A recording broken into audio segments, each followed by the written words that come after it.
जगत के हित के लिए प्रश्न किया है कि जिसकी मृत्यु धीरे धीरे आ रही है उसके करीब वो क्या करे। और मृत्यु तो सबकी करीब आ ही रही है, हर रोज एक दिन मृत्यु की ओर हम बढ़ रहे हैं, इसलिए सब कोई मृत्यु के काल में घुसा जा रहा है।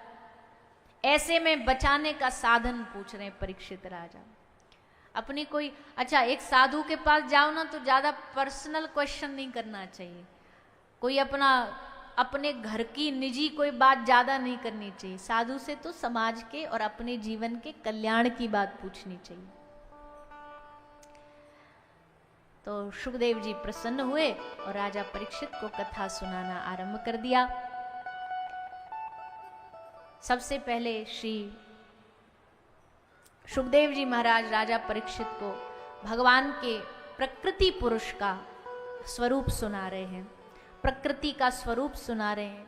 ये प्रकृति का स्वरूप भी भगवान से अलग नहीं है। कल हमने कथा में बोला था ना, भगवान के गले में ये जगत रूपी एक माला है जो भगवान ने धारण कर रखी है, इसलिए संसार सत्य लगता है, क्योंकि भगवान सत्य है, बल्कि संसार सत्य है नहीं। पर इसके हर एक पत्ते पत्ते में सब भगवान ही समाये हैं। हरि व्यापक सर्वत्र समाना, भगवान सब जगह समाया है, पर सब जगह दिखाई नहीं देगा। देखने के लिए, उसको पाने के लिए क्या करना पड़ेगा? प्रेम ते प्रकट हो ही मैं जाना, रस्सी लेनी पड़ेगी, प्रेम की मथना पड़ेगा। जैसे दूध में घी निकालने के लिए पहले पूरा मंथन करना पड़ता है।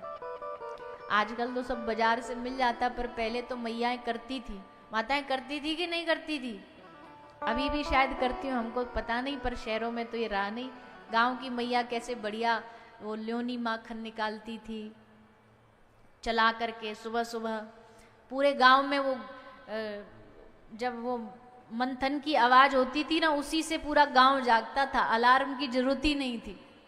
जैसे मैयाओं की चक्की चली या वो दधी मंथन हुआ तो उसी से सब जागते थे, हाँ सुबह हो गई चलो। पहले माताएं परिश्रम भी तो बहुत करती थी, अब तो वो भी कम हो गया। हमारे एक महात्मा जी कहते पहले की मैया देखो कितना काम करती, पहले तो पानी भी घर में नहीं आता था, कुआं पर जाओ या तालाब पे जाओ, कपड़ा धोना है तो कुआं पर जाओ, तालाब पर जाओ। मेहनत थी इसलिए शरीर भी बढ़िया चलता था। आजकल मेहनत नहीं बची तो देखो, नेक मैया गर्मी में बाजार से, और खासकर शहरों की माता नेक बाजार से आ जाए ना, 2-4 किलो आलू हाथ में पन्नी में लेकर के, तो आके धड़ाम सोफा पे पड़ जाए, हाय मैं मर गई। शरीर में शक्ति नहीं बची, ताकत नहीं बची, क्योंकि परिश्रम नहीं बचा। फिर परिश्रम के साथ साथ खान पान शुद्ध नहीं रहा।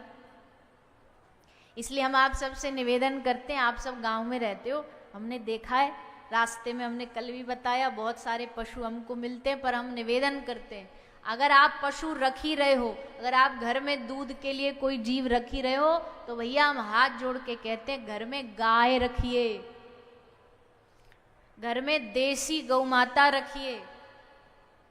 हमको भैंस से कोई दुश्मनी नहीं है, लेकिन गाय रखोगे तो तुम्हारा ही कल्याण होगा। गाय रखोगे तो तुमको ही शुद्ध भारतीय देसी गाय का दूध मिलेगा। हमने कल भी आपको अंतर गिनवा दिया था थोड़ा सा, तो कि भैंस के दूध में और गाय के दूध में बड़ा फर्क है। भैंस के दूध की पीने से आलस्य बढ़ता है, बुद्धि भी भैंस जैसी मोटी होगी, पर गाय के दूध पीने से गाय जैसी तीव्र बुद्धि होगी। अब जिनके घर में भैंस हो गाय हो, तो देखो गाय जहां गंदगी पड़ी हो ना, मलमूत्र त्याग, वहां बैठ नहीं सकती, वो जगह छोड़ के दूसरी जगह जाके बैठेगी। और भैंस वहीं मलमूत्र त्याग लेगी, वहीं बैठ लेगी, वहीं चारा खा लेगी। और तो और कीचड़ में दलदल में भी घुसा दो तो वहीं पड़ी रहेगी, चित्त वहां से निकलेगी नहीं बाहर।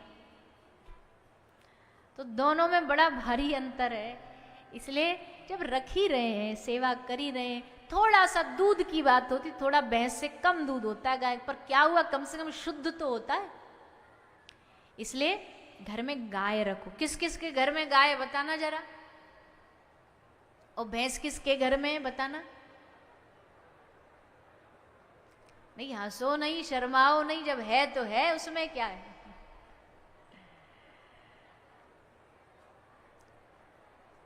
चलो मत बताओ, जाओ, पर आपस में बात मत करो। हमें पता है कि अब हाथ उठाने में संकोच हो रहा है। हम कोई फिर कह दे कोई खिलाफ तोड़ी है भैंस के। हमको तो ये भी डर लगता, हम कथा में भैंस के बारे में इतना बोल देते, कहीं ये प्रजाति हमसे नाराज ना हो जाए। मृत्यु के समय यमराज भैंसे पे विराज के आए तो भैंसा कहे कि तुम पीछे हो, हम देखते हैं, इन्होंने बड़ी कथाओं में हमारी हंसी उड़वाई थी। पर भैया हम तो अंतर बता रहे हैं, अब अंतर के बाद आपको क्या रखना है घर में वो आप जानो। पर हम निवेदन करेंगे, गाय रखने से गाय की भी सेवा हो रही है, ठाकुर जी की भी सेवा हो रही है, और आपके घर को शुद्ध घी शुद्ध दूध मिल रहा है। इसलिए घर में गाय सबको रखनी चाहिए। तो जी प्रकृति पुरुष भगवान का स्वरूप बताया। इस संसार में जो भी कुछ दिखाई दे रहा है सब भगवान का स्वरूप है। भगवान के स्वरूप के ही वर्णन भागवत जी में किया गया। फिर सद्यो मुक्ति का वर्णन बताया कि कोई भगवान से कुछ मांगता है, कोई भगवान से कुछ मांगता है।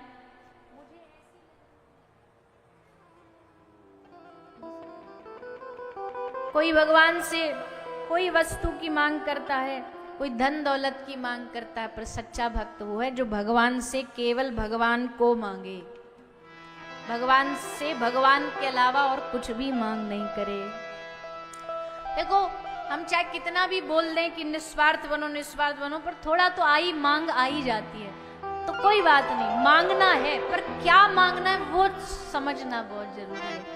मांगना है प्रभु की भक्ति, भगवान से मांगना है, साधु मिल जाए, गुरु कृपा मिल जाए, ये मांगना है। रुपया पैसा मिल जाए ये मांगने से कोई फायदा नहीं है। भगवान से फायदा इसी में है कि भगवान से उनकी भक्ति मांगो। और क्या मांगना है, आओ सभी गाएंगे भाव से। भगवान से मांगना है, प्रभु हमारे जीवन में ऐसी भक्ति दे दो सबके बिना जी पाए पर भक्ति के बगैर ना जी पाए, ऐसा भाव रखते हो सब गाते हो। और देखो 3 दिन हो गए मैया, अब तो नेकाद हमें दिखा दो कि आपको नाचना आता है। हमने तो देखा नहीं आपको। हमको आज खबर पहुंची कि यजमान जी कह रहे हैं कुछ नाचने वाले भजन गा दो। हमने एक दिन गाया भी, हमने देखा ये उठते ही नहीं है, इससे बढ़िया हम काय को इतनी एनर्जी लगाएं। तो बढ़िया बढ़िया पद पदावली गा देते। और अगर आपको सुनना है तो थोड़ा परिश्रम तो करना पड़ेगा।